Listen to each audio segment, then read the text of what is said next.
Hi everybody, thank you all for joining us today. Really excited to get started. I'd like to start with a land acknowledgement. So we would like to begin by acknowledging that we are in Mi'kma'ki, the ancestral and unceded territory of the Mi'kma'ki people. We are honored to work and serve on this land. The BAAFF Arts and Film Festival stands with the protesters across Canada, the United States, and across the globe, demanding an end to police brutality and racism. We acknowledge the deep and powerful challenges faced by the Black community in Nova Scotia, Canada, and beyond. Black Lives Matter. So today's workshop that we're going to be doing today is about grant writing for the arts. And I'm joined today with my co-host, Heidi Hallett. Hi, Heidi. Hi. How are you doing today? I'm well. How are you? I'm doing very well. I'm really excited to be here with you. I'm glad you are my partner in this. We're gonna crush it. Yeah, it's gonna be great. Okay. So I'd like to start today by just going over sort of the shape of what this workshop's going to look like for everyone. And before I do that, actually, I want to first acknowledge something about grant writing. And that is that grant writing isn't very accessible to everyone. And by that I mean, if you're a person who relies on income assistance or disability support, that writing a grant and receiving funding can come with some added complications. And so we're aware of that. So if you're interested in writing a grant, but you're concerned about it affecting your income support, I just want to let everyone know that you can contact us at hello, HELLO, at BAAFF.ca, BAAFF.ca, and we'll see what we can do to help get you some answers, help you facilitate the process if you're interested in writing grants. So today's workshop, we're going to start off by giving you a little introduction as to who I am and who Heidi is and why we're here talking about grants. And then we're going to talk about the grant writing mindset. And then we're going to do some overview of some specific funding programs, some writing tips, and yeah. And I'm excited to get started. Let's go. So I'll introduce myself first. So my name is Kelsey MacDonald. I'm a social media and communications, I don't want to say expert because I'm definitely not that, but that's what I do here at reachAbility and the BAAFF Arts and Film Festival. I also do a lot of logistics planning. So I'm usually not on camera. I'm usually behind the camera. So this is new for me, new for all of us, but I'm excited to be here. In terms of grant writing, I've written, I don't want to say many, but I've written some successful grants here with BAAFF Arts and Film Festival, with reachAbility Association, and with some other organizations that I've worked with in the past. And I'm also a certified teacher. I don't know why that's very important, but I just like to tell people because I worked very hard to become a certified teacher. And I'm joined here today with Heidi Hallett. Heidi! Hello. Hello. How are you? I'm really well. So Heidi, I'll let you introduce yourself to the people. Yeah, I am a mixed media artist, and my career background is mostly in communications and marketing. I run my own small business here in Halifax called Halifax, and I do a lot of consulting and teaching and freelance type stuff. Mm-hmm.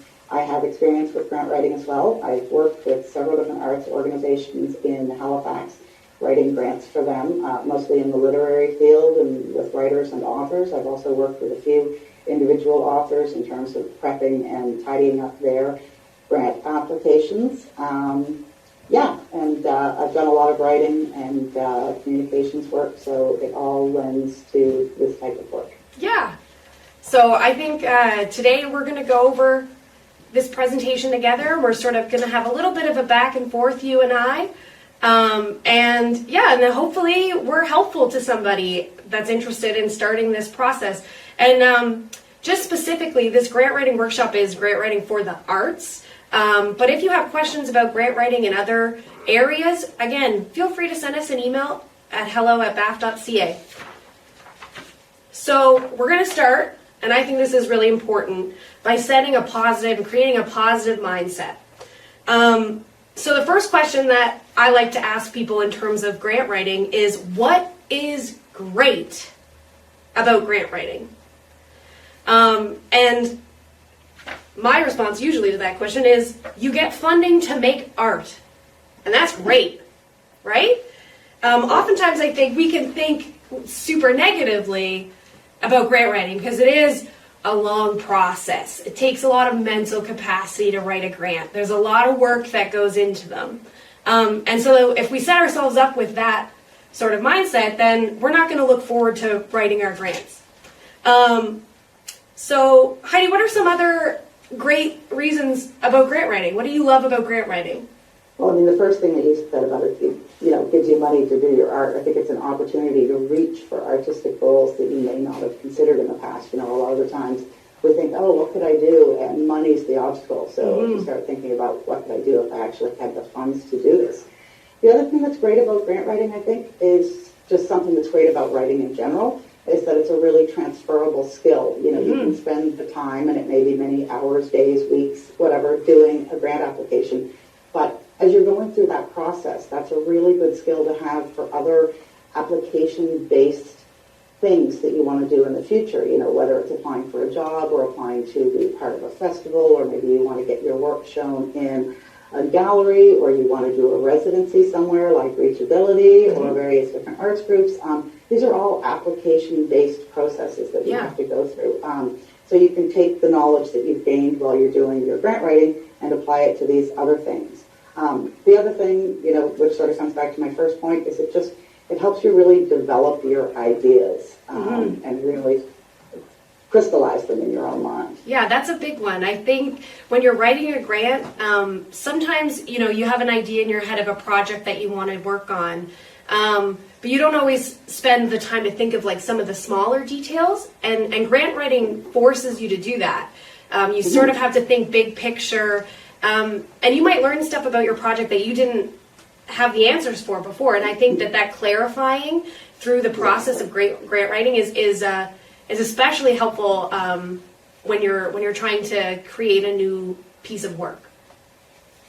The other thing too is, I think when you write a grant, it also pushes you a little to make your project, because you have to start thinking about, you have this idea of an art project, but then you have to start thinking about logistics and other things, right? And you have to start connecting with local artists and organizations in your community to help you create the project. And once you've started that process, the project can start to feel real, and you can sort of start to see the light at the end of the tunnel. I can actually do this. I have the support. I have all these things. So even if you don't get the funding, even if you're not successful in your grant application, you still might be able to do the project just because you've gone out of your way to sort of get the support materials and get the support from your community as well. So in some regards, it's not always about a successful grant. Sometimes just the process of writing a grant can be really helpful.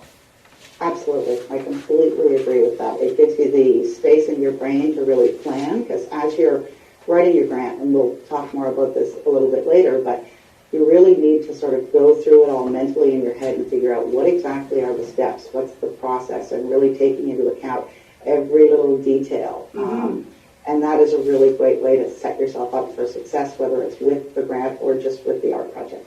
Exactly.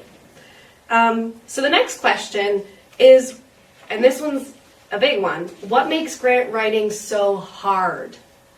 So it's a lot of work to write a grant, and there's no guaranteed outcome. So, you can write the greatest grant, but you'll never be certain whether or not you're actually going to get it. And that process can sort of be like a defeating process, right? You don't want to put all your eggs in a basket and feel really hopeful and have the answer be, I'm sorry, at this time we do not have the funding for this project, and be devastated. So that's really hard, that sort of unknowingness. And I think, for myself, I identify as a person with ADHD and anxiety. And so for me, that sort of anxiety of, oh no, what if I don't get it? I probably won't get it. Sometimes I can fall into those negative thinking traps, and that can deter me from wanting to write a grant at all. So I think it's important to acknowledge those things. Some other things that we have here is creating budgets are hard too. We're going to talk a little bit about budgets later on. And writing about your own work, I think, is challenging. The hardest question that anybody ever gets asked is, tell me about yourself. When I was in theater school, we did this exercise where we had to introduce ourselves with confidence. And we had to walk to a mark, look at everybody in the room and say, my name is Kelsey MacDonald and I'm auditioning for the part of, insert a part here. And my peers had to decide whether or not I felt confident and secure. And they would give you either a thumbs up or a thumbs down. And if you got a thumbs down, you had to go back in the line. And the more you did it, the harder it got and the more insecure you started to feel. So it was a really cool exercise in sort of like showing you how difficult that is. Just to say your own name is really hard. So I think in terms of grant writing, especially creative projects, it can be really hard to sit down and get your thoughts into a computer or on paper. That can be really challenging, I think, too. What are some of the things you find challenging about grant writing, Heidi? Well, I think, a lot of what you said rings true, because when you're talking about your art project, you're kind of talking about your baby, This is your passion project, and it's a vulnerable position to be in. Just like the exercise you did in your acting class, that's a place of vulnerability. But from that, I know you said it was horrible. You have to keep going back up and back up and back up, and it gets more anxiety-inducing and more stressful. But I think with that practice, it also becomes a little bit more natural. You can gain some confidence through that. And, just like you said, talking about yourself is one of the hardest things. And talking about your project is really talking about an extension of yourself. So it can be challenging, but I think it's the type of thing that if you practice it, if you rehearse it, if you work with other people to really get your pitch down, this is something that's coming from your heart, and that I'm trying to think of the words, but that positive approach, the reason you wanted to do this thing in the first place is going to come through in the end. It takes a level of confidence, but I definitely think it's something that people can gain, and it's also going to benefit them in so many other aspects of life. Another challenge, I think, when it comes to grant writing is that sometimes it can be challenging if you have an idea and then trying to fit that idea within the criteria and guidelines of a grant.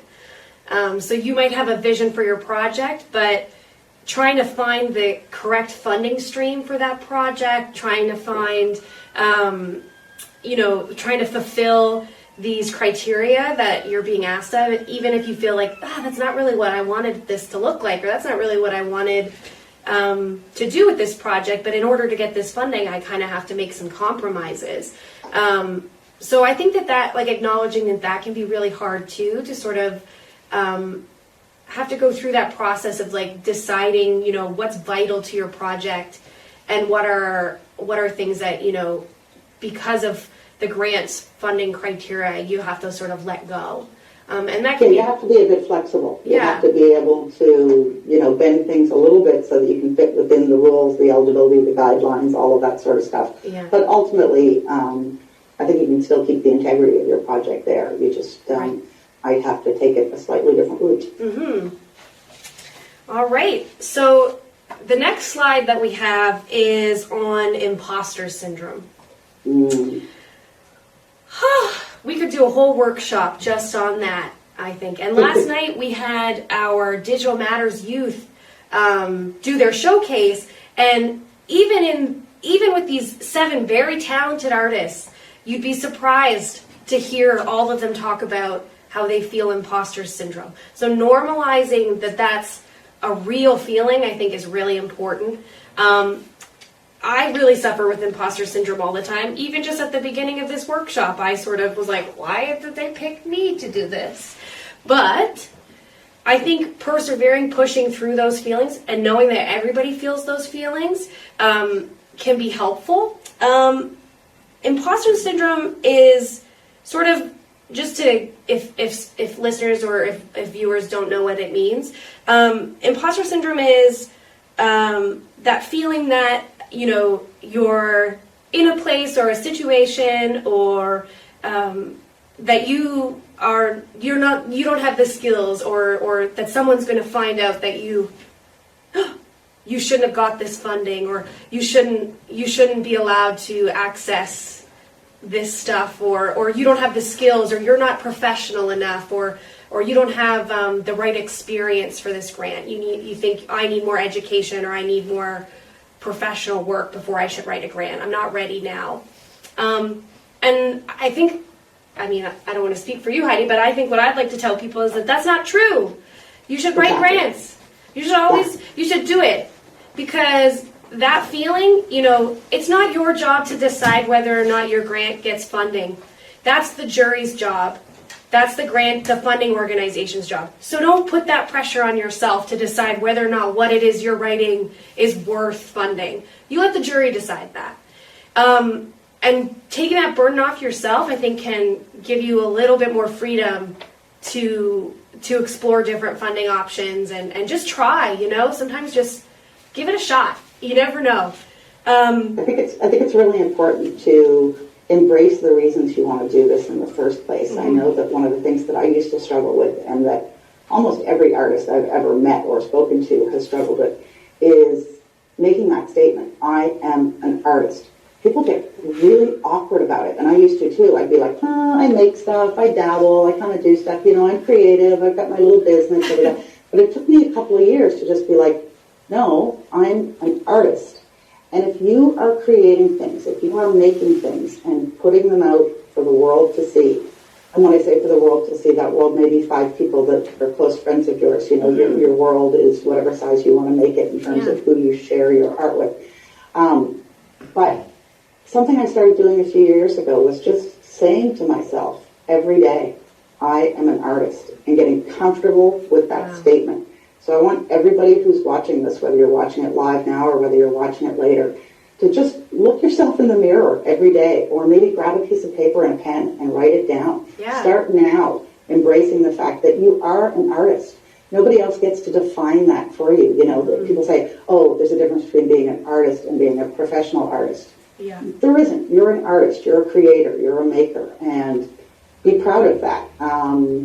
And like I said, it might take some practice, but the more you say it, the more you tell it to yourself, the more you will believe it. And I believe that to be true. It works for me. I'm going to take that advice, Heidi. Every time I have to write a grant, I'm going to look myself in the mirror and I'm going to say, you are an artist. That's right. And it's going to make you feel better, I think. That was very moving. So we're going to move on to the next slide.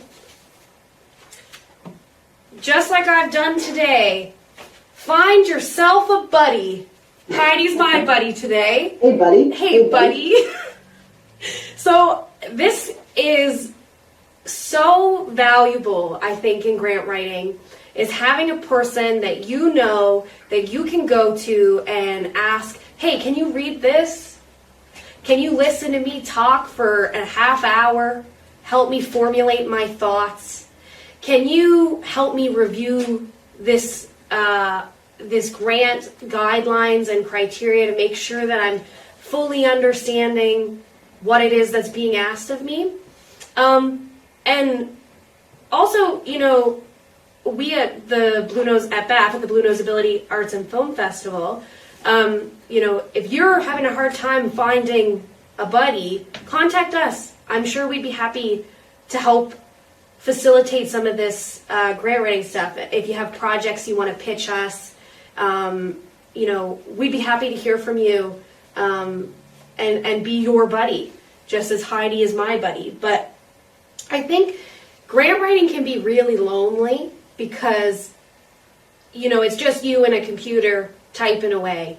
And when you're doing that for a really long time, you can sort of start feeling like, whoa, this is a lot. Being able to share that burden with someone else, you know, even if you're working on a project with somebody else, that can even be just an incredible process as well. When I write grants, I tend to do them as part of the grants committee. So I'm working with a whole team of people who are there. If I just need, just a vent sometimes can be really helpful. Like, ugh, this is horrible and I hate this. I'm so tired. Just to go and get those feelings out can be helpful. Having somebody just to review what you've written to make sure that, what is in your head is exactly what you put down on paper and that it makes sense to everyone.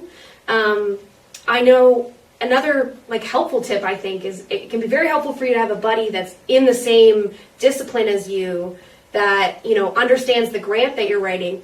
But also I'd like to sort of advocate for getting somebody who does not understand your art or the art community, doesn't understand your project, and giving them the opportunity to read your work, because it'll red flag any sort of confusing language that you might be using to the readers. It helps you to really in plain language describe your project. So my mom is an industrial engineer, very impressive, but not artsy at all whatsoever. And all through anything I've ever written, I always ask her, can you look this over? And she'll always say, I'll look at it for grammar, but I probably am not going to understand anything that's in here. And I'll say, that's just as helpful, because if it doesn't make sense to you, then it might not make sense to the jury. So I want to make sure that it makes sense to everyone. I think that's really important, Kelsey, because jurors come from all different backgrounds and all different disciplines. They may or may not be familiar with your craft and the type of materials that you do or the process that you're trying to execute. And having that really plain language so that your ideas get across, it would be like, we have scientists try to explain the science of COVID and things like that right now. And a lot of times we need to have that distilled down into language that, the entire community can understand. Exactly. And you mentioned about grant writing can be a really lonely process. And it can be, sure, when you're sitting there working on the computer, but you have to realize that what you're working on is something that's going to be presented to a group of people. So if you can put yourself in that mindset that you're not just writing by yourself for yourself. If you were doing this in another medium, if you weren't writing it, say you were speaking or presenting, you would be doing that in front of people, and you want to get that same reaction out of them. So trying to put that into your writing and into your application can be really important. Yeah, and I know for me, writing is a struggle, because with ADHD, I'm very social.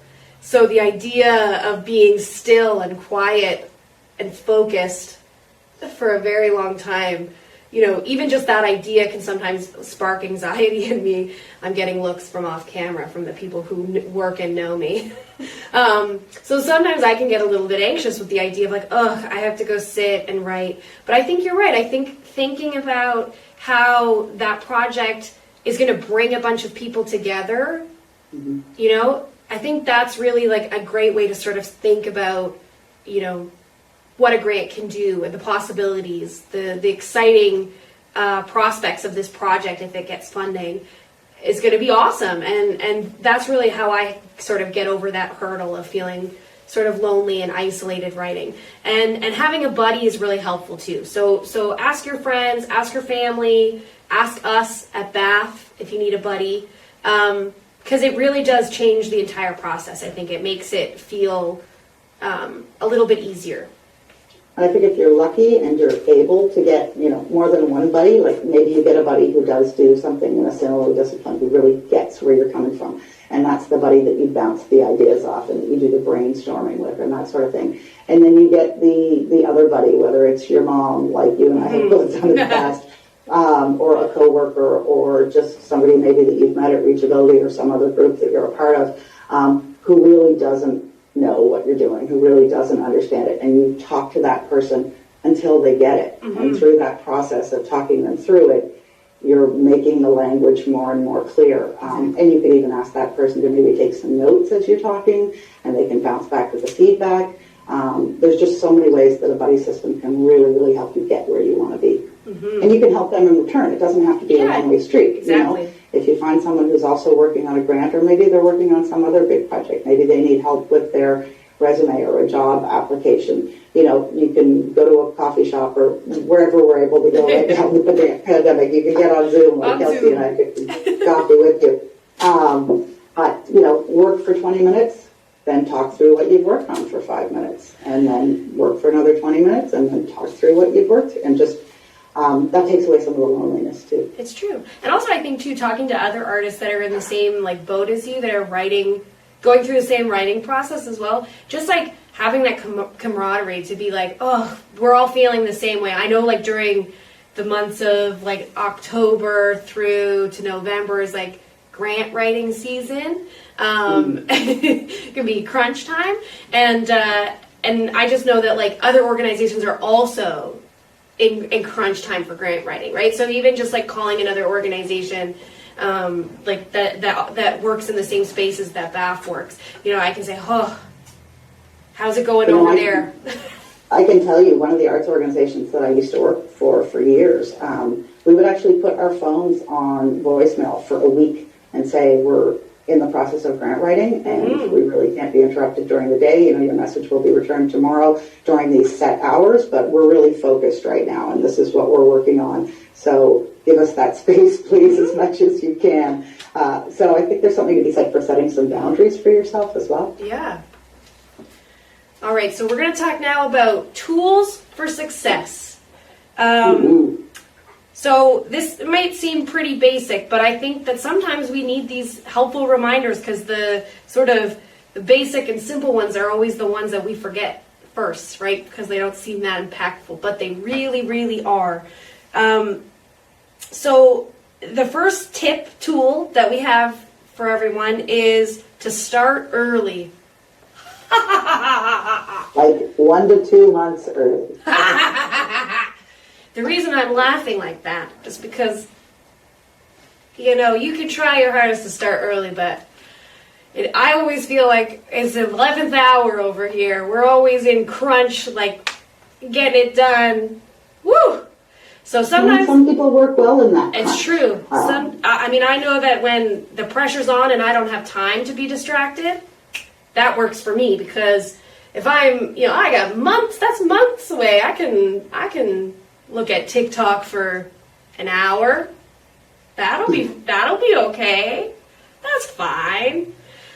So I really struggle with starting early, so I need to remind myself of this tip often because I tend to push it to the last minute. But starting your grant early is really... I was just going to say what works for me is instead of looking at the one big deadline, my grant is due on June 1st or whatever. Right. I take my 1 to 2 month timeline, however much I'm going to allow myself, and I try to break the process into smaller chunks and then set individual deadlines for those chunks.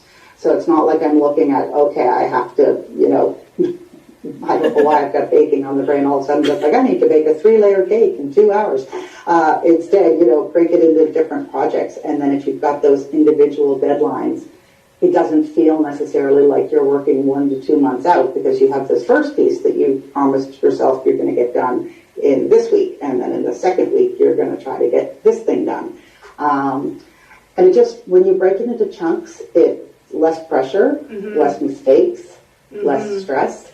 And I also try to estimate my time when I'm breaking out that sort of, I'm like, oh, do I really want to spend 1 to 2 months working on this thing? Well, Heidi, it's not 1 to 2 months solid back to back. I'm going to say dedicate 2 hours every second day. I'm going to schedule it into my work day and make it a part of my routine.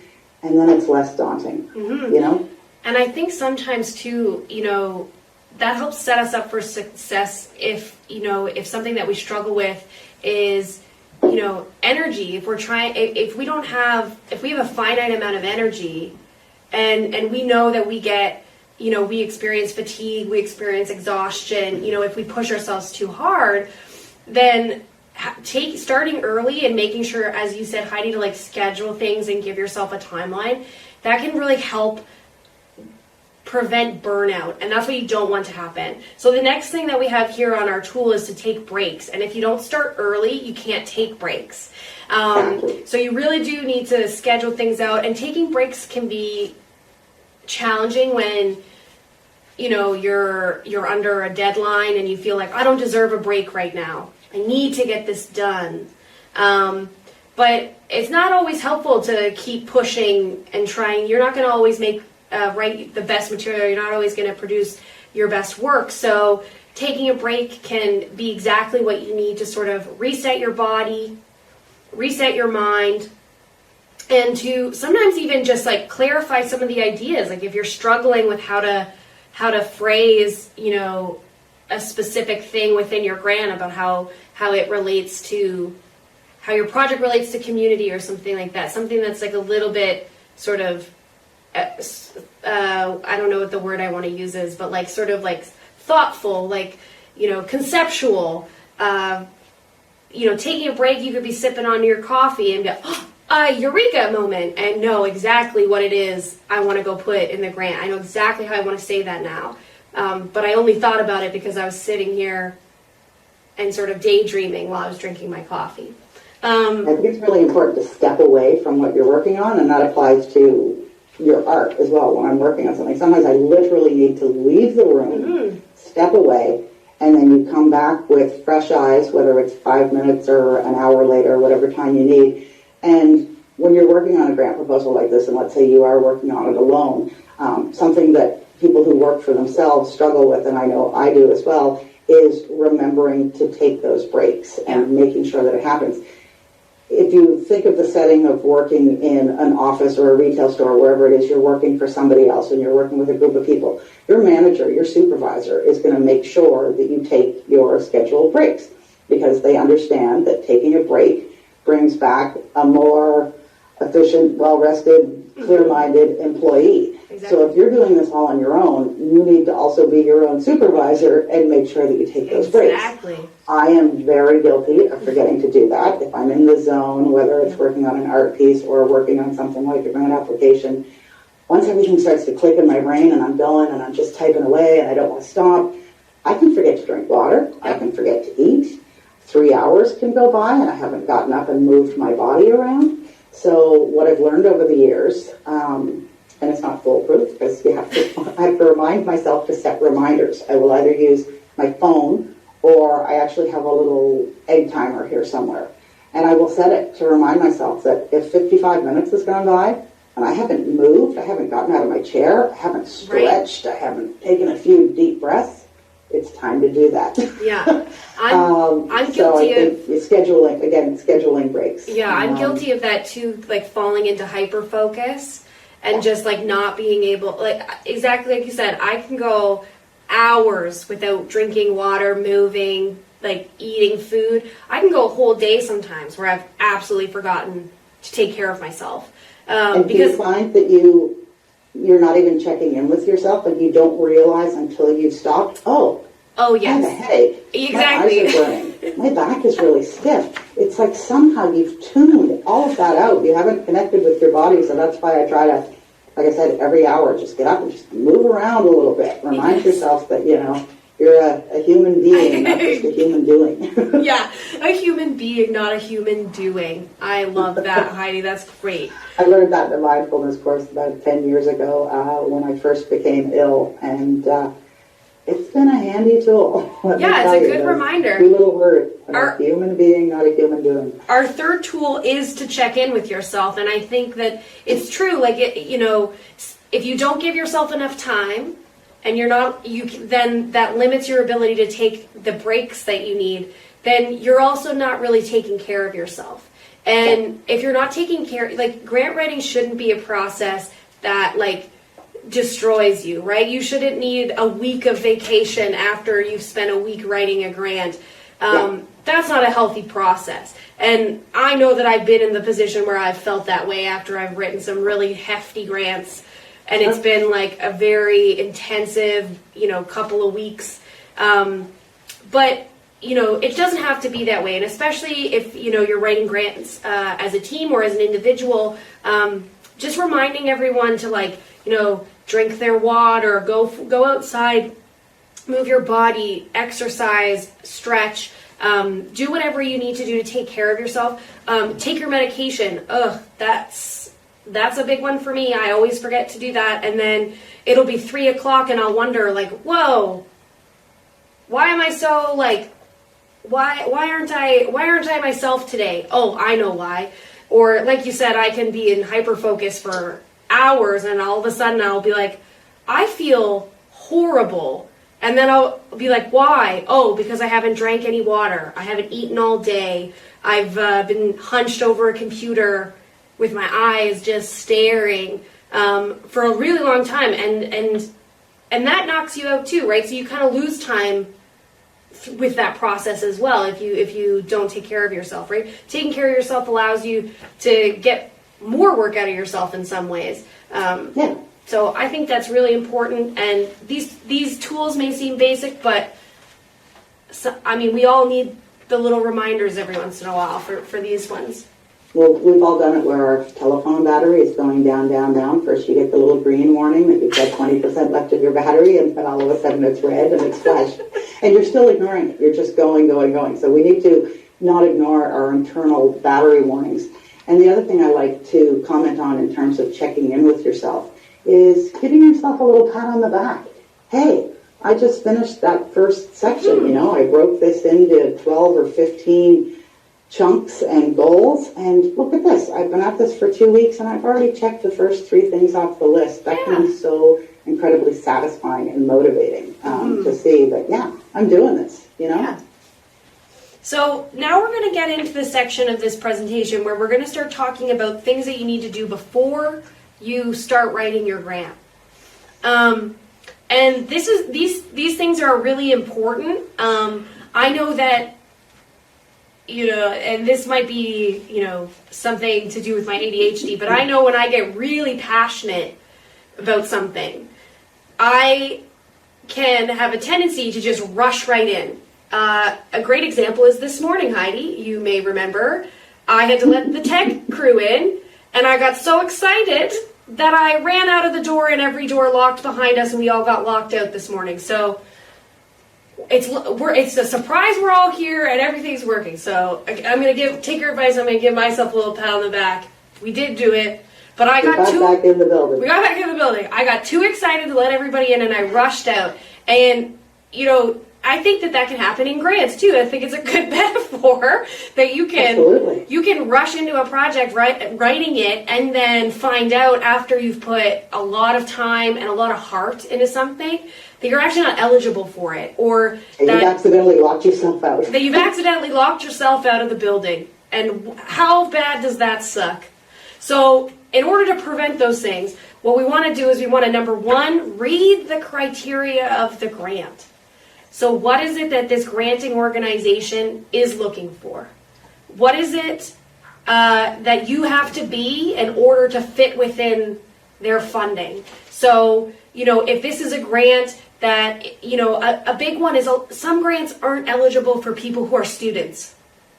So if you're a person that's attending, secondary school or post-secondary school, and you want to apply for a grant, that can be one of the criteria that unfortunately they do not fund students. And so knowing that can save you a lot of work. And that's really what it is, right? You don't want to put a lot of time and effort and heart into something and find out that you're not eligible. So the other thing that's really important in terms of criteria is that a lot of grants are assessed by a group of your peers, so jurors. And these members of the jury will come from, sometimes, if it's a national grant, like for the Canada Council, they'll come from all across Canada. They'll come from different disciplines to assess your work, okay? And they have the criteria for the grant in front of them when they're going through applications. So if you have read the criteria, you know that you're eligible for this grant, and you can sort of hit those points home right up at the front of the grant. You can, use the language that the criteria uses. Make sure that you check, all the things that they're looking for, that, if this grant is only for students, make sure you tell the jury that you're a student. Make sure that you fill all those things, because they're going to be looking at the criteria while they assess your grant, and if you don't match with the criteria, then your application might get taken off the table. So knowing the criteria can be really helpful. And I would say that if you're not sure, you've read the criteria, you've double-checked the criteria, and you're still kind of scratching your head, you're not 100% sure, if you are going to fit with it, call and ask. Yeah. And so the next thing that we say, and this is sort of similar to the criteria, but it is different. So the criteria is about you as an artist. How do you meet this grant's criteria? Who do they give their money to? And you can also check too. A lot of these granting organizations will let you know who they've given money to in the past. So if you're I don't know if I fit, you can look up other recipients of the funding, and if you think, oh wow, I'm the same as this person, then I should be eligible for this money. That's great. But reading the guidelines is helpful for you to format your ideas. Because you want to format the grant in the way that the funding organization wants to see the information. So reading the guidelines can be really helpful. It also tells you, what support material is required. And that's the last thing that you want to do when you're writing a grant, is find out that you need to have a support material that you don't have, and you either have to make it, or it could be something like a support letter from another organization, and you don't want to leave that to the last minute, because you want to make sure that if you're asking, BAAFF, for example, to write you a support letter saying that, we support this artist and we want to feature their work at one of our festivals, you want to give us the time and the ability to write that letter for you the best that we can. We don't want to feel rushed either. So knowing that in advance can allow for you, and again, this comes back to starting early as well, that you can ask the people that you need to ask for support materials well in advance, so that they have the time and the ability to give exactly what you ask for. And then you have time to review it, right? To make sure that it's exactly what you need it to say, that it's the right format, all of those things. So that's really important too. If I can touch on that for a sec, Kelsey, Sure. I would also recommend that, if at all possible, ask more than one person to write a letter for you. But when you first reach out to that person and you ask them if they can write a letter, acknowledge that, their time is valuable, and ask if it's okay if you circle back to them at a set time, whether a week or two from now. Can I check back in with you, see if you've been able to do it yet? Just so that you're not sitting at home wondering, did they write it? Did they write it? Oh, shoot, I'm afraid they didn't write it, and it's going to be due soon. You've already laid the groundwork, but they're expecting to hear from you again, so it doesn't feel like you're bugging them or harassing them, because you've already asked their permission to circle back to them at some predetermined time to see if it's coming along. And another thing that I think the guidelines help too is it helps you to see the big picture, right? So you know exactly what the organization is looking for, the kinds of projects that they're going to fund, and knowing those things in advance can help you to sort of formulate your ideas and think about your project in the big picture, so that when you start writing, you already know sort of the journey that you need to take throughout this writing process, and you've already sort of done the brainstorming and the thoughts that you need. And it also helps to, make sure that your project fits within what this organization is looking for, right? If they, if you're going to write a grant and part of the grant is having a public display, you need to take into consideration, I need to know that in advance, and I need to start thinking about different organizations I'd like to partner with for this presentation, and all those things. The guidelines, reading those guidelines and making sure you fully understand those guidelines are really important.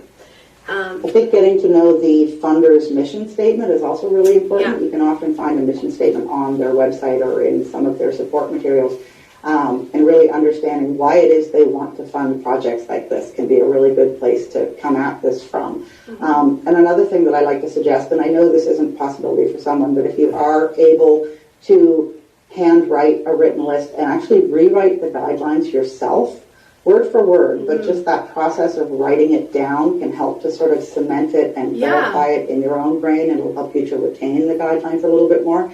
If handwriting is not an option for you, maybe you're a person who prefers to make verbal lists, or maybe you dictate to your phone.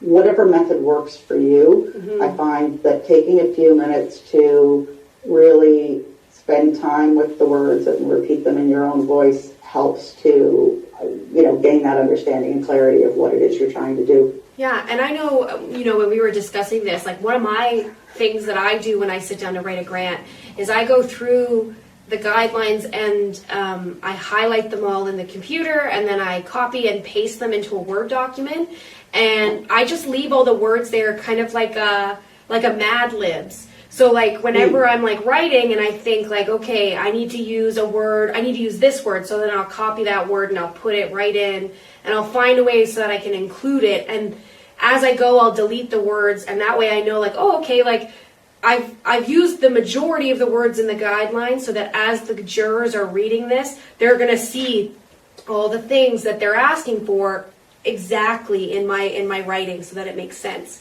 and just shows them that I've read the guidelines, I understand, and I know that this project fits there. And so I think that's a really good tip too. I love that idea of highlighting the keywords and the buzzwords that are going to jump off the page for them. Yes. And I would say too that once you've used those words once or twice and you don't want to be too repetitive, that's a great time to get out your thesaurus or go online to the online thesaurus and find some synonyms. Or the good old right-click synonyms. That got me through university. Right-click synonyms. So the next slide that we have is, and the next sort of before you begin, and this is, I think, the one that I struggle with a lot, is talk to your program officer. I don't want to bother them, I always feel like they're super busy people. They don't want to hear from little old me asking a little question. Yes, they do. They do want to hear from you. That's their role in this process, is to be your person, to ask questions. It can be challenging, especially if you're in an unfamiliar art form, or you're sort of like, creating your own unique space where you create interesting and unique things. It can be really challenging to understand whether or not your art practice fits within a specific funding stream, right? If you're not sure, like, I do mixed media, where does that fall? Is it film and video production, or is it visual arts? Like, where do I fit in? How do I apply? Those kinds of questions are really helpful to ask your program officer. And there's been definite times where I've reviewed guidelines and everything and thought, 100%, we got this. We spoke to our program officer and they informed us we were not eligible. And so just knowing that, you can think that you fully understand what's expected of you, and there could be some small, little detail about you as an artist, or if you work with an organization, your organization, that can, stop you from accessing funding. Or you could be accessing funding in the completely wrong stream, and there's a whole whack of money over here that your project fits in, but it's less known, and your program officer will say, whoa, this isn't the right stream for you. You got to apply over here, because that's where you're going to get the funding that you're looking for, and you could get a lot more. So that can be really helpful too. Some program officers do make decisions about funding, so like talking to them too can help you to like understand, why you might not receive funding. I've had those conversations on the phone before where I ask, is it worth our time to apply for this grant? And I've had a program officer say, if I'm being honest with you, no, because we've already assigned most of the funding for this year, so we're not going to be giving any more out. So, save your spoons. Don't put a lot of time into this, because the likelihood of you receiving funding for this project is low. And so that can be helpful too, just to know those things. And the other thing is to always be honest with your program officer, right? So, if they ask you a question and you're not sure of the answer, say that you're not sure. Or if if they ask you a question about, yourself or about the project, and it has to do with whether or not you'll be eligible for the funding, don't lie about it, because, chances are you won't get the funding if you don't fit, and trying to, what is that saying, put a square in a circle? Yeah, square in a hole, circle in a square peg. I never know. I don't know why I try those. If my husband's watching, which I hope he is, he'll laugh at me right now because he'll say, I don't know why you always try to say those sayings if you don't know them. Why do I do that? I always do that. But yeah, so talking to your program officer is really important, and it's also really helpful to speak with them about, and getting to know them, because they might call you and say, hi, we're starting a new funding stream, or we're opening a new program, and I think you and your organization, or you as an artist, would fit perfectly in this. And so building that relationship with your program officer is really, really important before you start your project. I think it's worth just taking the time to shoot them an email or call and ask if you can set up a time to, have 20 minutes of their time. Be prepared, go in there with questions. And I would even say, be prepared with your questions before you call to ask for a meeting, because I have had it happen where I've called to say, hey, can we meet later this week, blah, blah, blah, and the program officer says, actually, I'm free right now. And I'm like, oh, okay, well, I hadn't fully fleshed out my questions yet. And that's okay, too, because there's no wrong questions, there's no silly questions. As Kelsey said right at the beginning, this is their job. They are there to help people figure out how to get this funding. They really do want to help you. And they can become your champions too, right? Absolutely. So making that connection, building that on that relationship can be really, really important.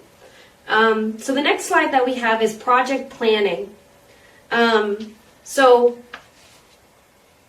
Doing this workshop with you, Heidi, sometimes reminds me of all the things I do wrong when I grant write. Project planning. So planning ahead. Understanding, that you have to hear back, try to apply for grants with enough time that you have time to hear back.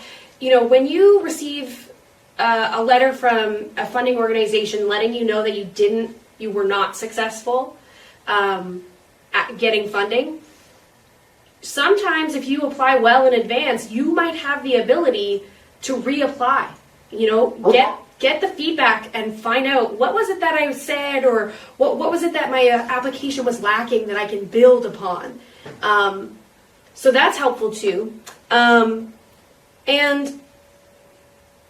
I think sometimes one of the things that can deter people from writing a project is they'll think, I don't have it all figured out. Yeah. So I might as well not start. I don't know where I would put this. I don't know who I'd work with. I don't know. I might as well just not try it. It might be embarrassing if I try. But you don't have to have everything figured out when you're writing a grant. Things like the venue, the date of your performance or your exhibit or the launch of your project, the full team that you're going to work with.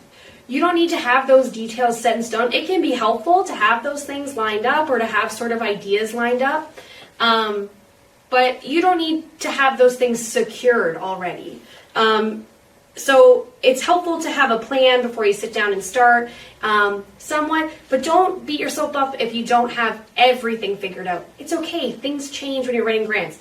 We all know this year, with COVID, lots of arts organizations and arts projects, artists everywhere had to reimagine their projects that they received successful funding for this year because we weren't able to do the things that we planned on doing. So funding organizations tend to be pretty flexible with what they'll allow in terms of changing and shifting around.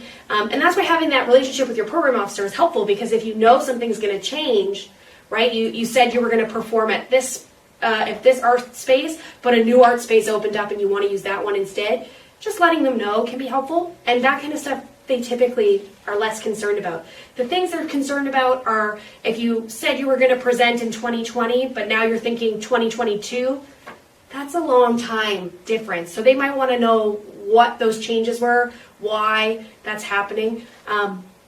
So sitting down and sort of planning everything and having an idea of what you're thinking about, what your project needs in order to be successful, who you need to work with, is helpful, but it's not always crucial to writing the grant. You don't have to have everything set in stone, and that can be a burden that you can take off yourself. That stuff is less important, I think, and it's more about what your mission in making the art is sort of more important, I think, sometimes than having everything figured out. I think another way to say that too, Kelsey, in terms of your mission, is figuring out how you're going to make the statement that this project is not only important to you, but why you think it's important to other people. Mm-hmm. Why you want to share this with other people can really help to crystallize your plan. Mm-hmm.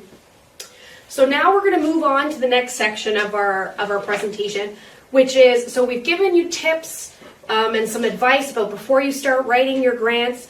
Now we're going to go into, okay, it's time to write. So we're going to look at some specific funding streams today. There are many other funders that we're not going to look at today. We're only going to look at 3 today just because we're aware of the time. So the 3 that we're going to talk about today are the City of Halifax, Arts Nova Scotia, and Canada Council for the Arts. And we're going to touch on these fairly briefly because the challenge with talking about a lot of these granting streams is that everybody's project is super different. And so what may be true for you, Heidi, might not be true for me. And so we don't want to give anybody misinformation, so we're going to keep things very basic. But like I've been saying throughout this presentation, if you have questions, feel free to email us at hello@baaff.ca. That email comes to me, so I'll be the one responding. And I'm happy to hear about any questions that you have about specific funding streams. And if I don't know the answer, which I probably don't, I will find the answer for you, help facilitate that process. So let's get right into it. We're going to start with the Halifax project. City of Halifax. So the Halifax project grant is due on March 20th. It's only open to organizations that have existed for 3+ years. So this is a grant not everyone's eligible for this grant. So you have to be registered with the Registry of Joint Stocks. And you can receive funding up to $25,000. So you can go on your website and see who they funded in the past and get an idea of what kind of projects have been successful. And an idea, if you find out that someone you know received a grant from this program that you're planning to apply for, you can talk to them about their experience and how they framed their project, because that can be helpful. So this is really cool. So this is when I like to sort of touch a little bit on being a teacher, because when you're a teacher, you have to assess people's work. You know, I had to take courses on assessment and what that looks like. And so knowing your criteria and knowing where to focus your time and energy can be really important. And I think, especially for me with ADHD, like I need to know that I need to know what's more important so that I don't spend too much time talking about my introduction when actually the meat of the grant and what the granting organization really wants to hear is about the scope of my project. So framing yourself up to know, like, I don't really need to spend this much time on this section of the grant because it's not worth as much, whereas this section is the most important and I need to put a lot of time and energy in making sure that this is the section that's, beefy and strong. Impactful. So these are the funding, these are the criteria that the jurors for the Halifax project grant use. So expertise of the applicant is out of 20. Project merit is out of 25. Public access and engagement is 25. And the organizational standing and budget is out of 10. So this one's a pretty balanced sort of scale in terms of where you should put your effort. But I think it's important to know that, out of all of the streams, your expertise versus your project merit and public access and engagement, those are the two most important things to the Halifax project grant. So they want to know that your project has merit and that the public will be able to access this art here in Halifax. That's really important to the Halifax project grant.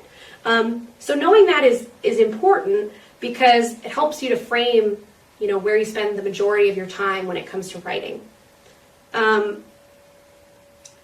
So it says here in my notes, expertise in the sense need not to speak exclusively to record of exhibition or length of career, but may also be applied to the broad professional capacity and an expressed ability to be innovative. So in terms of your expertise as an applicant, they're not going to give, there's less of an emphasis on, accolades and they want to just see that you have the ability sort of to, as an organization or as a group, to sort of pull this project off. And so I think that's important. So pay attention to the relative emphasis of criteria because this matters in terms of how they're going to assess. And the jury's going to have this in front of them when they're going through applications. I've actually sat on one of the juries for Canada Council about 10 years ago. And we literally have a score sheet, and we've got a stack of 110 applications. And no matter what you think about the project, whether it pulls your heartstrings, maybe you know the artist, or you're really excited to see this project come to fruition, if it doesn't check all those boxes and the score sheet isn't adding up, you're stuck. I've actually seen it where the funders really, really, really want to give someone the funding, but for whatever reason, the score sheet is not coming out with the right numbers. And this circles back to your point earlier that if you submit early, you may then get the feedback, hey, you kind of missed the mark on this section and we need you to go beef this part up. Exactly. And you've got time to reapply. Yeah. So the next funding stream that we're going to talk about is Arts Nova Scotia. And we're going to specifically talk about grants to individuals first. So these grants are typically due, they have two deadlines. So they have one in the spring and sort of one in the fall. So the first deadline is May 15th. The second deadline is November 15th. This grant is up to $15,000 for creation, $5,000 for presentation, or $5,000 for professional development. And individuals versus group, this is a fun fact that I would not have assumed, because the word individual typically tends to mean one person. But under Arts Nova Scotia, individual is one or two people. So if you are one or two people and you want to apply for a grant with Arts Nova Scotia, you can apply as under the grants to individual stream if you are one or two people. So this can be really tricky, I think, and it's important to touch on because art streams are so different. And so if you're a playwright, for example, and that's sort of, my expertise is in theater. So it takes a lot of people to make a theater presentation, to make a play. And so if you're a playwright and you want to apply for the Arts Nova Scotia grants to individuals, you work with a lot of people to produce a play. So that can be confusing, trying to understand if you fall under grants to individuals or if you fall under small groups. But generally the advice that's given in this case is that the applicants, frame your application around how this will support your process as an individual artist. So if you're a playwright and you want to write a play and you want access to funding, when you're writing your grant, frame the grant about yourself. So it can be easy to sort of say, we're a whole cast of people. Frame it so that if you're writing under this stream, you're writing about how this is going to impact you as an individual artist, how this is going to propel you, how this is going to fulfill your artistic vision. But again, it's always good to talk to your program officer about stuff like that, because sometimes it might make more sense for you to apply under a different stream. So we're going to go over the criteria for the Arts Nova Scotia grant. So these criteria are published online, but the scores are actually not published online. So I only learned of these scores from a friend who was a peer juror. So I just think that they're really helpful to know. So for Arts Nova Scotia grants to individuals, the quality of the work as evidenced by the support material is out of 5. That's 50% out of this whole score. So you can spend a lot of time writing your grant, but you need to have the best support material to accompany your grant in order for you to get the points for it to be successful. So when you're writing Arts Nova Scotia grants, it's really important to start early so that you have the time to cultivate those support materials. So there's, if you write an amazing application about your play, but your only support materials are a couple of photos, the jury's not going to get a full sort of picture of what this project's going to look like. And the other thing with Arts Nova Scotia that's a hot tip is that they're pretty finicky about the formats in which you send in your support material, and you can be disqualified if you send in a PNG instead of a JPEG. I don't know if that's exactly true, but just they have very specific formats that they want you to use, and so knowing that in advance and not sending them material that they're not going to look at, that you don't want that to happen. So make sure that you follow those things. If I can interject for just a sec, Sure. Kelsey, I actually know of a case about 6 years ago where somebody was gathering their support materials and they were all ready to go, and they actually had a video for their support materials, and they were accustomed to sharing, an MPEG file or MP4 or whatever it is, or sending a digital link. And literally days before the application had to go in, they realized that they needed to have the video on a DVD. Yeah. And I don't have a DVD drive on my laptop anymore. I haven't for years. A lot of people don't. I have no way to burn a DVD or a CD, and neither did this person. And it was this mad scramble, and it was like, there was just an assumption that everything's digital these days and that you're not going to need a physical item. And then all of a sudden the physical item was the most crucial piece to the application. So it comes right back to the beginning of us saying, really understanding what is expected of you well in advance. Yes, and I think it's really important too because, that's the last thing that you want to do 11th hour right before this is due, is to be scrambling, trying to fuss with technology, to export files into different formats, not fun, not recommended. Have done it before, did not enjoy, 0 out of 10, would not recommend. If you leave it till the last minute, that is for sure the night your Wi-Fi is going to go down. So the next criteria for the Arts Nova Scotia grants to individuals is the artistic merit of the project is out of 3, and the ability to carry out the project is 2 out of 2. So for a total, that's out of 10. So like we said, half of your score comes from your support material. So being able to show that you're able to do the work that you do. So if you're a playwright, strong support materials include archival video excerpts of other productions that you may have done in the past. It could be a script excerpt. Ideally, the script that you're writing, that you're requesting funding to work on, if that's available, that's probably the most important. So knowing those things in advance, knowing what's needed, because if that's the case, if you're applying as a playwright and you want to work on a play and you know that it's better for you to give an excerpt of the actual work that you're asking for funding for versus a piece of work that you've already done, that means you have to sit down and start writing.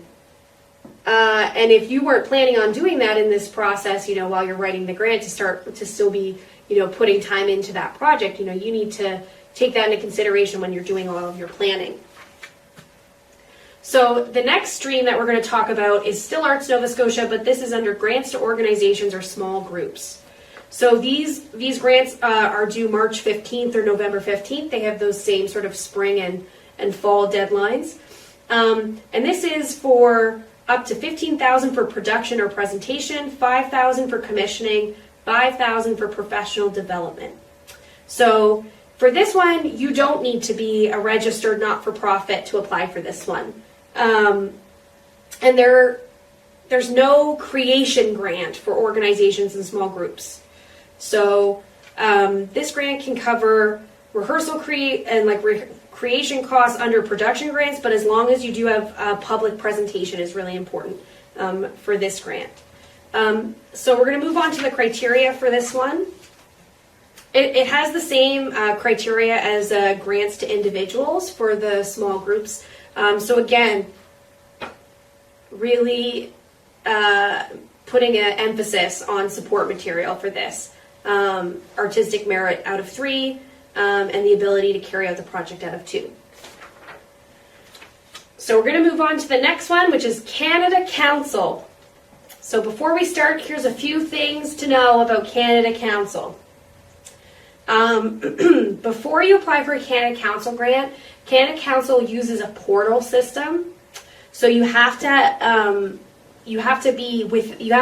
access to that portal. So before you do anything, you need to go through that process for first-time applicants. So if you've never applied to Canada Council before, this will be part of that process. The other hot tip is don't believe them when they say you can apply any time before the start date of your project. It's not true. It's not true. So check the deadlines page, which is not on the same page as the rest of the grant info. And just make sure, and again, talk to your program officer, or if you don't have a program officer assigned to you yet, because this is the first time you've ever written a grant for Canada Council, then you can just email their general line, and they'll forward this email off to the person that's supposed to respond to you. And finally, and this tip is really important, it's worth applying.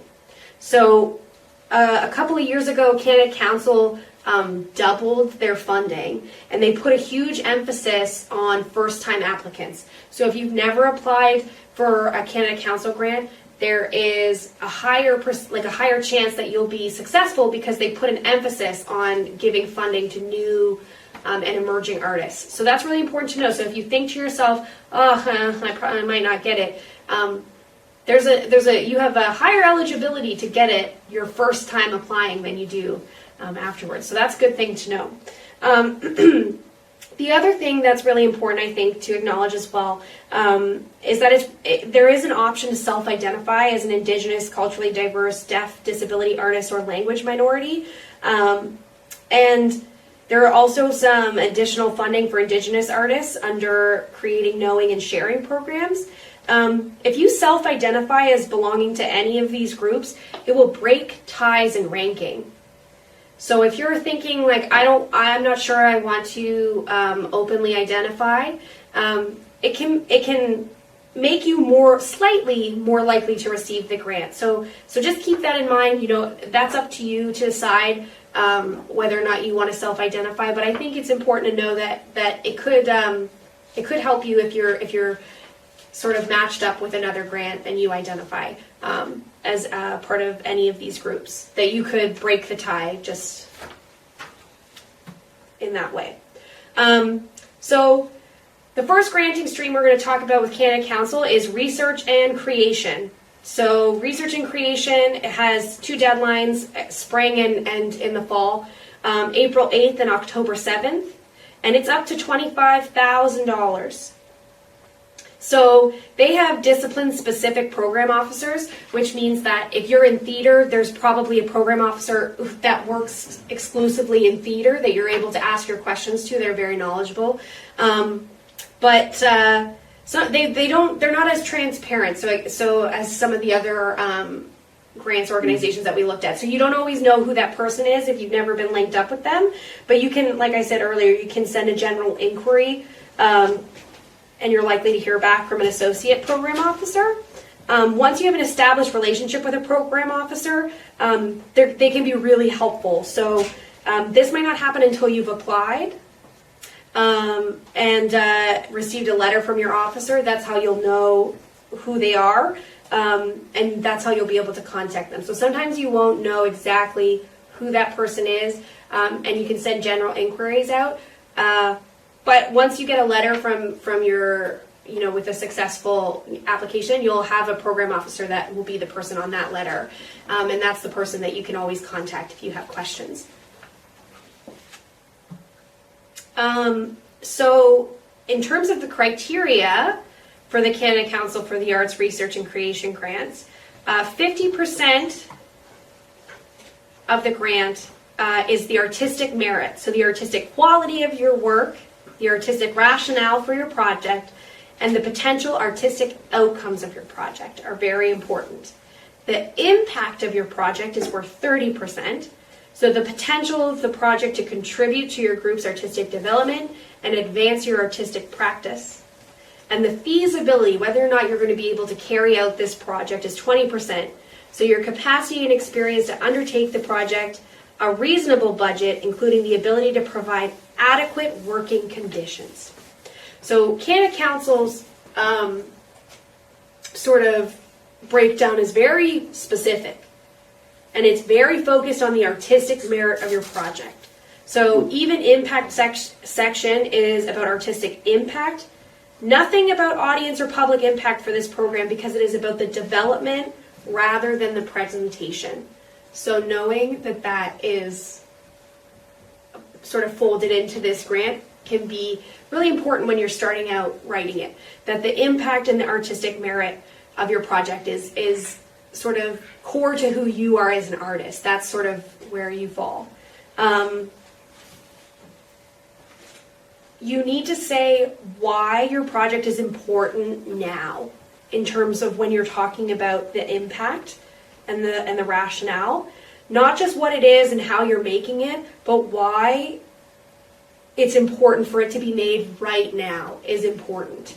Even if that seems like obvious to you, it might not be obvious to the jury. So making sure that you make that argument that it's vital that your project is made now, and this is how it's going to impact you as an artist and your community, is really important.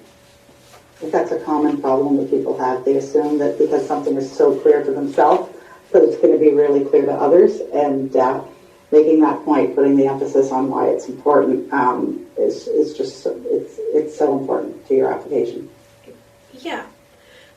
So the next Canada Council funding stream that we're looking at is concept to realization, and so this grant has the spring and the fall deadline of April 8th and October 7th, and it is up to $60,000, and exceptionally sometimes can be up to $100,000.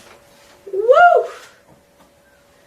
So this is a big one. Very similar to the research and creation, except the added criteria regarding public engagement. So there must be a public presentation if you apply for this program. The ability to provide adequate working conditions and pay your artists is really important. And submitting a budget where you don't underpay people will count. If you underpay people, will count against you. So be very aware that you credit people, you follow. There's different, for each. There's different websites that you can go to find out like what is the average rate of pay for a specific person working on a project, and you can make sure that you're falling within Canada's regulations for that. Can be really helpful. Whether it's writers, actors, people who are going to do admin work for your project, anything like that, you really need to get the industry rates so that you're not undercutting anybody. So this one has artistic merit at 50%, similar to the last one, impact at 30%, and feasibility at 20%. So it's similar to the last one, but there is a difference with this grant, which is that the impact needs to have the build public interest in and knowledge of the artistic practice. So there has to be some form of public engagement with the concept to realization grant. Whoa. So the next one that we have here is concept to realization. It's April 8th to October 7th, and it's up to $60,000. Oh wait, I think I just have an extra sheet in here. That's my bad. We just did that one. I was like, that's so familiar. Why is that there? So here, Canada Council has a lot of different funding streams. So we can't cover all of them today because there are a lot. So just this slide, we'll leave up for a bit. For creating and knowing and sharing and similar criteria for research and creation, projects with both artistic and cultural rationales are accepted. If you're eligible and you self-identify as First Nations, Inuit, Métis, when you register for the portal, there are more funding streams for you to apply under. So that can be important to know as well. Specific programs if you identify as First Nations, Inuit, or Métis. All right. A couple of things I'd like to mention about the Canada Council before we move on is just that there's a fantastic section on their website called Stats and Stories. Yes. And it talks about all sorts of past recipients. And, you had mentioned earlier how with some funders you can see who they've given money to. Well, this is that, but it's more in-depth. So that can be really great research to do. But the other thing that's important to note, especially when we're talking with people who may have some disabilities or some barriers, is that Canada Council often offers application assistance. Mm-hmm. I'm just going to read from my screen here for a second. Yeah. Who can request assistance? Individuals or the lead applicant for a group who self-identify as artists who are deaf, hard of hearing, have a disability, or are living with a mental illness, as well as artists who identify as First Nations, Inuit, Métis, artists facing language, geographic, and or cultural barriers. You can actually apply to get assistance with filling out your grant, submitting your grant, all of that stuff. So if these eligibility requirements fit you, this is a fantastic opportunity to work one-on-one with somebody at the Canada Council who can really help you put together a winning grant proposal. Yes, and that's really important to know, Heidi, because Canada Council has the assistance. Arts Nova Scotia has funding for your project as well. So if you are successful after you've written your application, you can then apply for some accessibility funding, and that can help you to access services like ASL or closed captioning, those things that you want to have to make your presentation as accessible as it possibly can be to everyone, so that everybody can participate in your art, but it doesn't take away from the funding that you have to actually make your project. So that's really important too. So making sure that you check all the different accessibility and grants that can help you make your work accessible, but also, like you said, with Canada Council, if you need help facilitating the grant writing process, that you can access that through Canada Council as well is really important. And you can get a lot of information in terms of finding those accommodations through talking with your program officer and asking what services are available. Can be really helpful too. So now we're going to talk about my least favorite part of grant writing, budgets. So I just want to say before we start talking about budgets are challenging, and they're challenging to sort of talk about it in this format that we have here, because everybody's budget is going to look very differently. And so for us to, we're doing a very generic overview of these granting streams. So for us to get into the heavy specifics of budgets, I think would just overwhelm me and probably anyone who's joining us and watching this workshop with us this morning. So I just want to say that, and I want to say too that, we decided to do this grant writing workshop, Heidi and I, because we felt from our community, we asked, what is it that people are looking for in terms of workshops, and grant writing was the first, sort of the number one thing that people were asking us to do a workshop on. And I think that as part of the BAAFF team, we want to do more of these workshops and sort of share the knowledge that we've accumulated over the years, and sort of help facilitate young artists or new artists, emerging artists throughout this process. So if you are interested in learning more about budgets in terms of grant writing, or you have more questions about budgets that we don't cover today, again, reach out to us at hello@baaff.ca. I wish we could have had like a little ticker that like ran on the bottom. Email us now. Da, da, da, da. Little starburst over here. So Heidi, we're going to talk a little bit about budgets. The first thing I want to say is that we're not accountants. But maybe you are. Maybe you're an interesting artist with some, you're an accounting artist. Who knows? But most of us aren't accountants. Most of us do not do budgets very well. That might be just a more personal, specific thing to me, but not always the best with the monies. And so what's great about a lot of these funding streams is that they have templates available for you. So they break things down, and they're very, I don't want to say very clear, because still they'll throw my brain for a loop, but they'll sort of break down what it is considered under this. So it's like if you're looking at expenses, it'll say, these are artist fees. So break down how much money you're paying artists, and it'll say these are like the kinds of things that you can, put in this section, or this, that, and the other thing. So that's really helpful that they do that and that those things exist. If you're looking for an accessible program to use to calculate and to format a budget, Google has Google Sheets, which is a free program that you can access if you have a Google account, which is also free to sign up for. So you can do a lot of what you can do in Microsoft Excel, you can do in Google Sheets.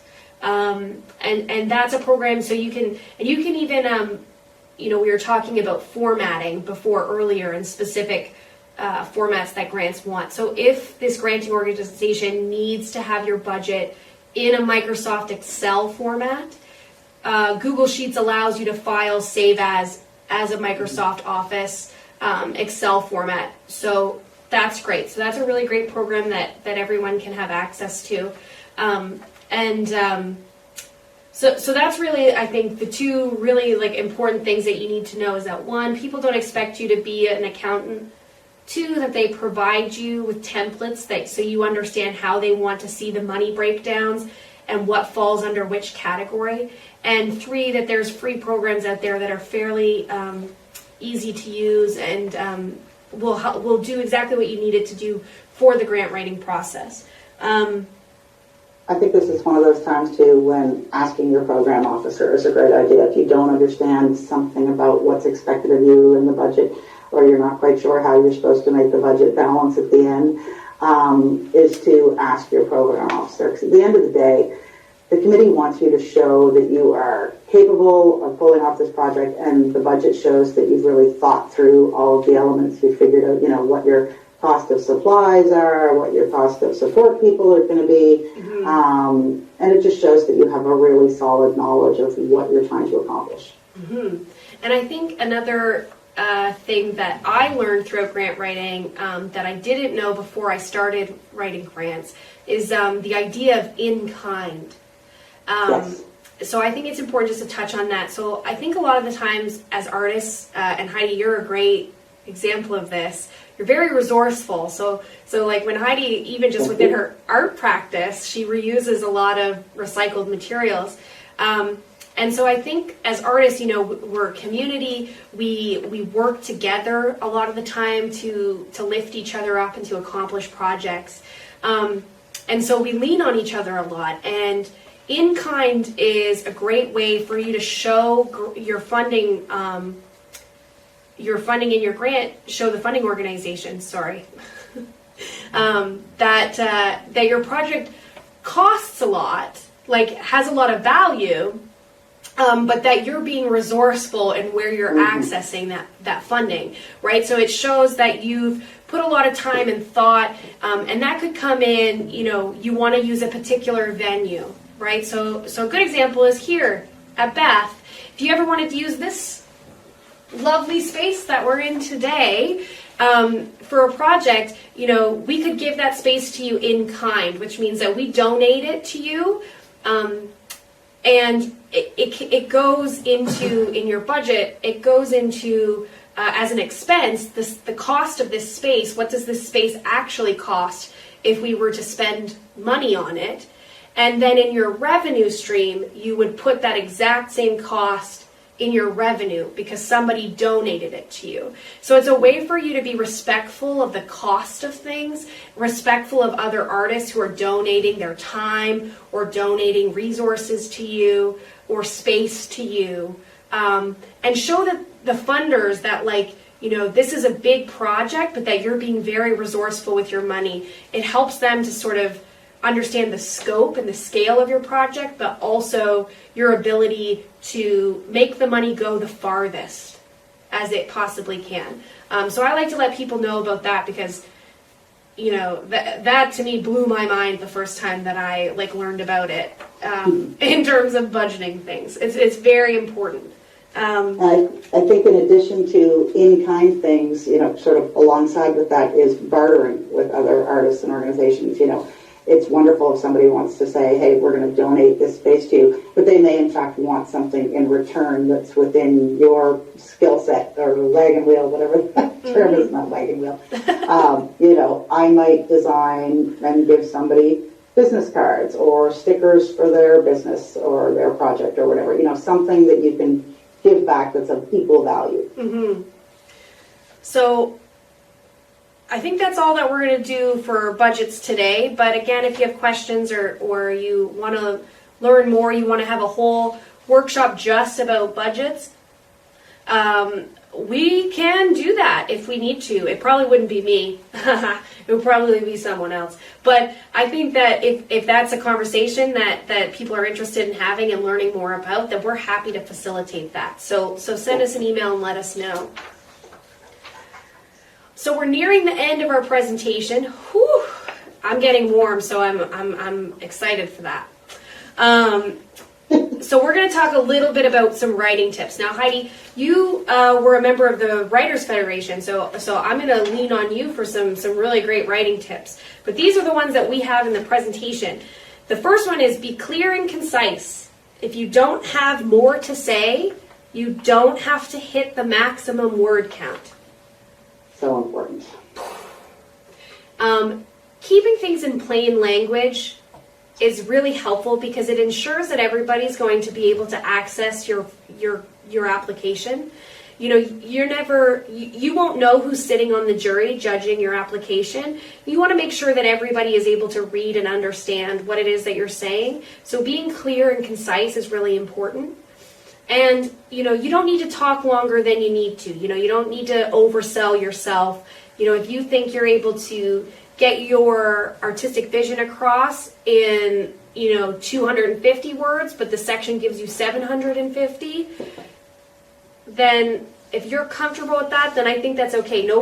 I think, giving yourself that reminder that you don't need to have 750 words for every section, can be really helpful in terms of the grant writing process. And I've written grants that, have given me the space to have, pages and pages, and I've just written 2 pages and had a successful outcome. So sometimes if you can just say exactly what it is you're going to do, what you're looking for, and why it's important, and you can do that in a short, compact way, I'm sure the granting jury would be very grateful to you as well. As you said, Heidi, 100 applications sitting next to you that you have to go through in a day.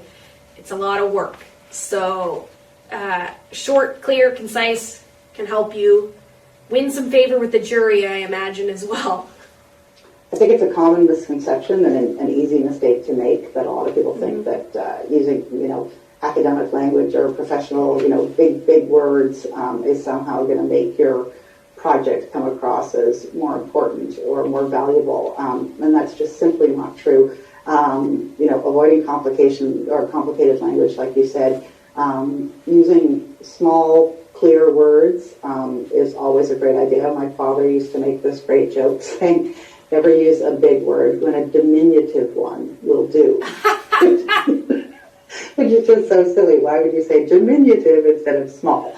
But I think a lot of people find writing to be nerve-wracking, and you sit down and you've got that blank page syndrome. It can be even worse than imposter syndrome when you're just sitting there looking at the blank page and you're trying to figure out how to get your ideas out.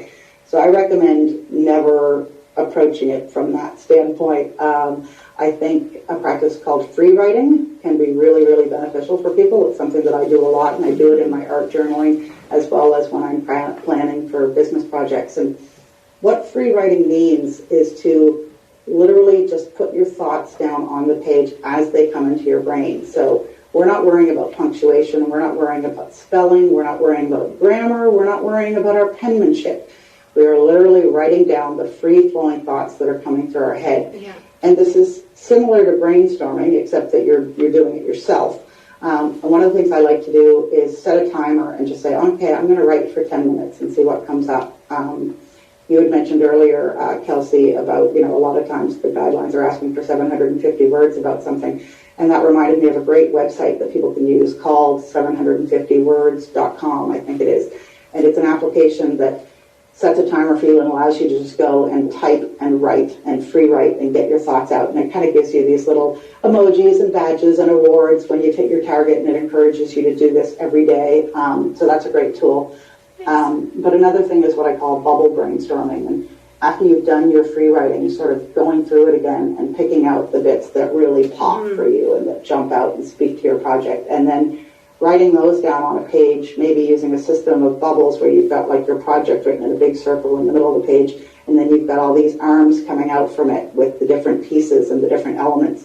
It's sort of another take on what a lot of people do with index cards when they'll break a project down and write down the bits and pieces and the important parts on index cards so you can shuffle them back and forth before you actually try to put it together in a cohesive paragraph. And essentially what you're trying to do is you're trying to come up with your elevator pitch. You're trying to explain what your project is in as quick and concise a way as possible. Let's say you've got 2 minutes of this person's time. And this is, again, when your buddy system can really come into play, because I find if you speak something out loud, it can often be more clear than writing. And you can sort of work through different challenges or questions that the person listening to you may have. Mm-hmm. So if you practice your pitch over and over again and you really ask pointed questions to your buddy, did you understand what I was describing there? Is that clear? Like, what's the visual in your mind when I'm telling you about my project? What are you seeing? And they say, oh, well, you described this and I'm seeing a bright yellow bus, and you're like, wait a minute, no, there's no bus, or there's no yellow. Where did that come from? And so you can really practice it that way and get it down to something that a lay person is going to understand, regardless of where they're coming from. And another thing is that this is an opportunity to really communicate what's unique about you and what you're going to bring to the project that's different. So when you're doing that brainstorming and the free writing and everything, thinking about why you're the person for this project more than anybody else can be really important as well. The other thing that I would say about writing is whenever possible, do your first draft offline. Again, I know I touched on this earlier, sitting down with pen to paper is not an option for everybody. There may be other tools that work better for you. Maybe you like to dictate or use different apps on your computer, that's fine. But to do it on plain paper rather than in the application online or a paper version of the application can really give you an opportunity to have the ideas gel and come together before you go and actually do your official application. Mm-hmm. I think too, like sometimes there's so many distractions online too. So even if using technology is the way that you do it, turning your Wi-Fi off, going into airplane mode, so you know that you're not going to be tempted to go look up a YouTube video, or you're not going to be tempted to sort of like, check on your socials while you're doing it. Making a space where it's just you and your thoughts, and you're just getting those things out can be really helpful. The next tip, and we've touched on this a lot throughout this presentation, is to address the criteria directly and use the exact words. Make them headings. Bold them. There's no shame. You don't have to be secretive that you're using the words from the application. I think sometimes for myself, coming out of post-secondary, I have that like plagiarism, you know, you're like, I'm so scared to plagiarize people, that you don't want to use those same words. But you know, showing the jury, showing the funding organizations that you read the application and you know for sure your project, you know, you bold those words. You let them know that you read it, that you know. And it also helps the jury to signal those words out and check their boxes as they go. So do that. There's no shame in sort of pointing out that you're crushing it in your application. And finally, and I think this is a really important tip, make it personal. So write in the first person if you would like. Share your authentic passion. That's going to help the jury get excited. So Heidi, you've been a juror before, and you sort of touched a little bit on feeling the passion through some of these applications. How important is it as a juror to be sort of grabbed by the project and sort of feel the person behind the application? How important is that? I think it's really, really important with most applications for sure, because again, you really want to see, there could be a number of people who maybe are doing similar projects, but it's the person who is so passionate about it, who's really put their everything into it, and you can feel that come off the page. It's hard to express in words what that is like, but there were just some applications where you can really tell that this person lives and breathes their craft, and that there's no question that them being able to do this project is going to be a great thing for them and for the others who get to witness it. Mm-hmm. And I just think really asking yourself, you know, what do I bring to the table that's different? Why is it that I'm the best person to do that? And being confident in that, and being able to express that on the page is really, really vital. I think too, the next slide that we have here is to start strong. So think about what the jury is going to look at first and how you can make sure to answer the questions. That gives a juror an overview of what your project is and also gets them excited, you know. From my friend who's been a juror, they said that, you know, a strong start could significantly affect the lens through which they evaluated the whole application. If someone starts strong and the project that they're pitching, the entire jury, is exciting and you can feel that energy from the first paragraph, it's going to get you through some of the other parts of the grant application that are a little less interesting, like the budget and, some of the other things that are less important, I think. And another thing that you touched on too, as a juror, and I think that this is kind of a cool thing to sort of think about, is you don't really know who's looking at your application, and they, if you do a really great job at sort of selling yourself and the work that you do, even if you're not successful in your grant, you might have made a connection with an artist across the country that you may work with again in the future, right? They might think, wow, I've never heard of this person before, but I'm going to make sure, like, after this, that I go follow them on their socials and I watch what they're doing. I'm really excited to see this artist's journey.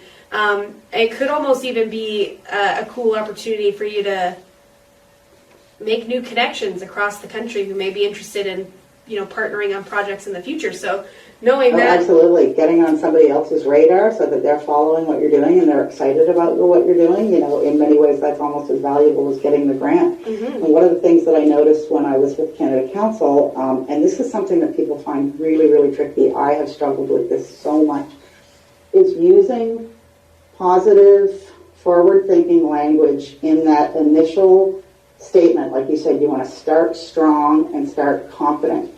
And one thing that surprised me, but is actually quite effective, is using language that says, this is going to happen. You're confident that you're going to get this grant, or regardless of whether you get this grant, this project is going forward because it's important and it has value. And making statements like, let's say I'm an indie filmmaker, which I'm not, I know nothing about it, but let's say I want to make a film and it's called ABC Disability and it's a short film that's dealing with educational or occupational barriers for people with disabilities, and my film will feature 8 different people with different voices from diverse backgrounds in Nova Scotia, and then ending with a really positive statement like, it will then be submitted for screening at BAAFF 2021 and will be streamed online everywhere. Like, making that statement that this project is going out into the world, and here's when, and here's how.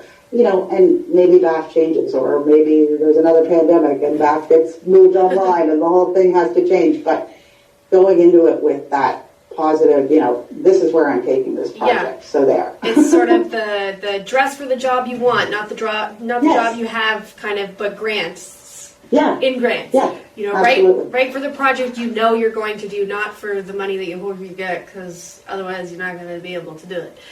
Yeah. Less impactful. Yes. So the next slide that we have is support material tips. So we've talked a lot about the support material already, so I'm just going to sort of cover these really quickly. Number 1, we've touched on this. If you need a letter, ask well in advance.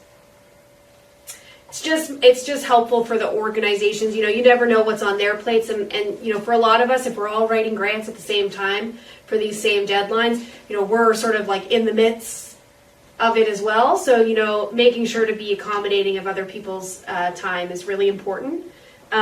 Choosing the best excerpts. Remember that jurors have very little time to review support material. They have about 10 minutes. So you don't want to give them material that they, you know, you want to start right at the important part. You know, you don't want to, if you're going to use a video clip, you don't want to start with something and sort of build tension to get where you need. You want to start exactly what you need them to see in order for them to get a full picture of the scope of your project. So it's not a thriller. Yeah, it's not a thriller. You need to get exactly where you need to go. So make sure your support material does that. And this thing I think is very important. The examples of your work are more important than the accolades. So if you've received writers' awards or you've received, you know, recognition, those are still important.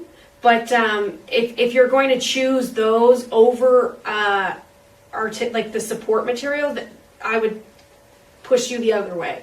That if you have support material that you think is going to be more helpful, than knowing that you've received a certificate or an award, that you should put the priority on those things. I would caution too that when you're thinking about gathering your support materials, just as we've said earlier, you know, we're not accountants.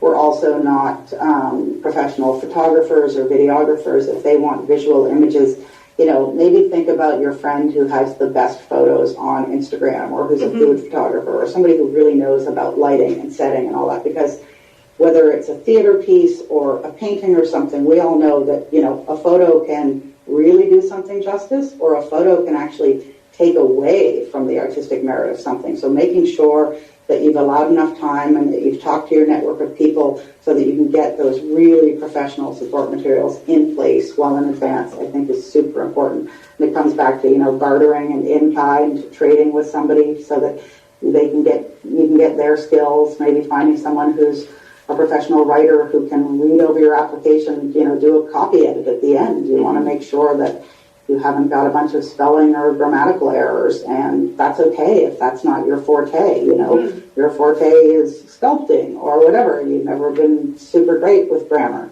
That's fine. Again, you try to get somebody who can help you just to make sure that everything is really tied together nicely. So the next slide that we have is feedback. So when you submit a grant, whether it's successful or not, you'll receive sort of a notification letting you know the way that your application went. I forgot the word. Whether or not you were successful in receiving the funding. That's the word I forgot. So what this little piece of advice in terms of feedback is, even if you're successful, you should always ask for the feedback, because you can always grow and get better. It can also help you to know, like, oh, maybe I have written a grant that I thought was similar to this and I wasn't successful, but this grant I was successful. So what were the factors that led to my success in this grant? Because I want to keep being successful in grant writing. So I want to know what I did good so that I can continue to do that in the future. So knowing those things can be really helpful.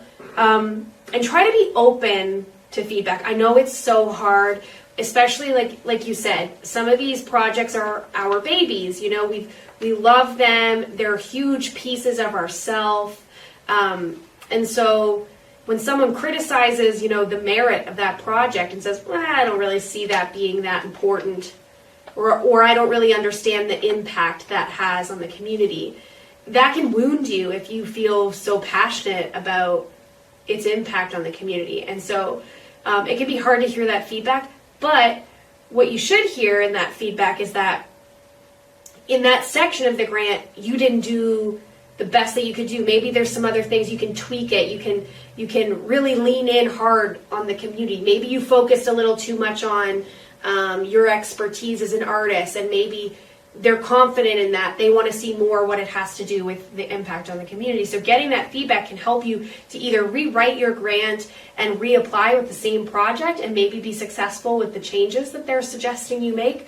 Or it could be just helpful to understand like the way that you're writing maybe not accessible. And that could come back down to, we were talking about being clear and concise. You know, if people don't understand your project, you're probably not going to be successful in getting the funding that you're looking for. So knowing that can be really helpful, because then you're able to correct some of the mistakes that you made. So being open and listening to that feedback can be very helpful. And this is a very important last bit of advice when it comes to feedback.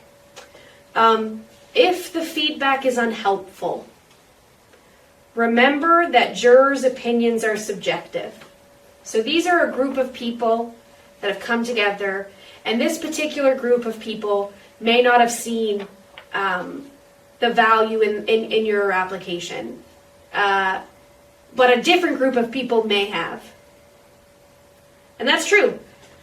You can't control their tastes. You can't control Everybody them. has different tastes, everybody has different interests, and jurors try to come with an open mind, but it doesn't mean everybody's going to love your project, and that is not a personal attack, you know? Yeah, and so if you feel like the feedback isn't helpful, you know, you could still reapply with the same application, and you might receive a different outcome because it's a different group of individuals gathered to discuss your project.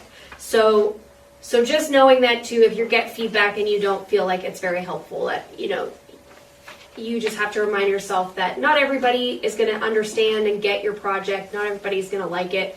That's okay. And move on.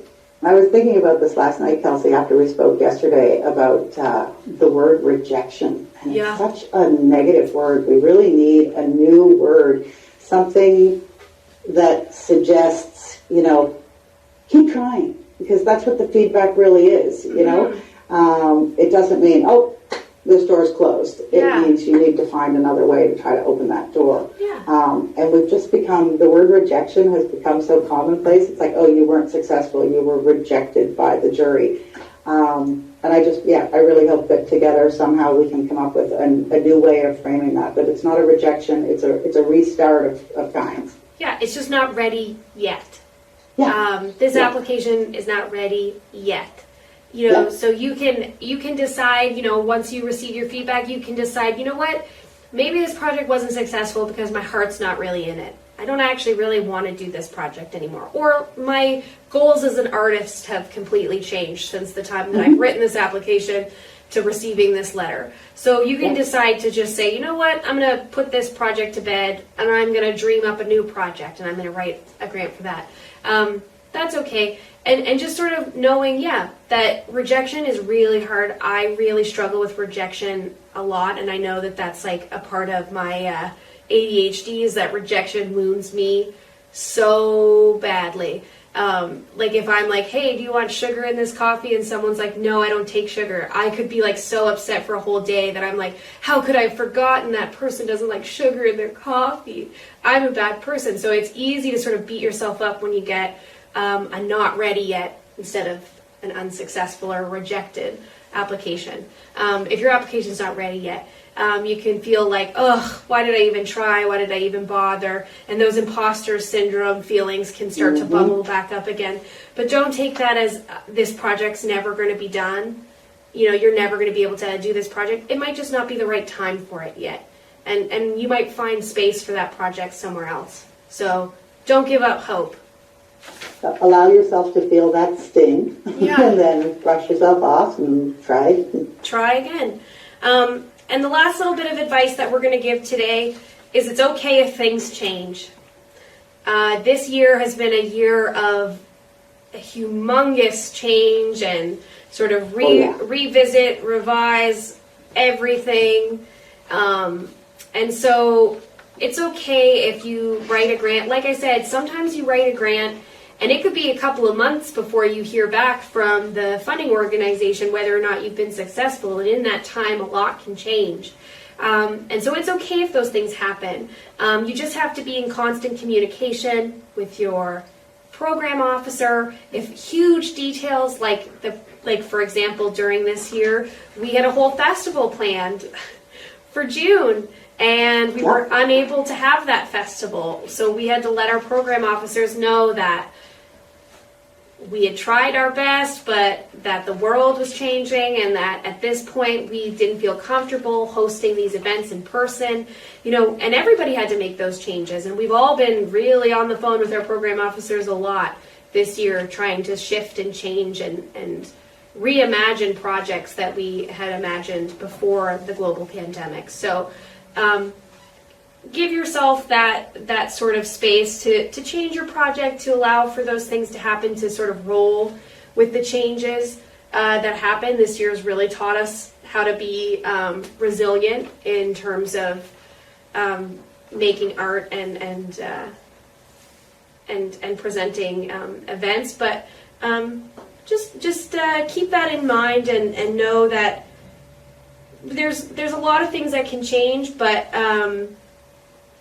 for the most part, if the artistic goal of your project is the same, if you're still accomplishing and you're still meeting the criteria and the guidelines of that grant, it's okay if people change. You said you were going to work with one person, but now you're working with someone different. If the venue changes, if the mode in which you present your work changes from a in-person to a digital, those things are okay, and you just talk those things through with your granting officer to make sure that you're checking in and keeping them up to date on how that money is being used and how that project is coming along, because that's really what they care about. Being flexible and being able to pivot, which you guys, such a great example with BAAFF this year and all the reachability events that you guys have just moved over to digital, and from the outside it looks really seamless, but I'm sure it was absolute chaos at first for you guys. But again, when you're talking to your program officer, they might be the ones who can suggest to you, well, maybe you could pivot this way. Mm-hmm. Maybe you could do it that way. Yeah, especially if you're stuck. Some of these, if you're not sure where to go, especially now with some of the projects, talking to your program officer, because they'll be having conversations with other artists and organizations, and hearing how they're doing things, how other organizations are switching, pivoting.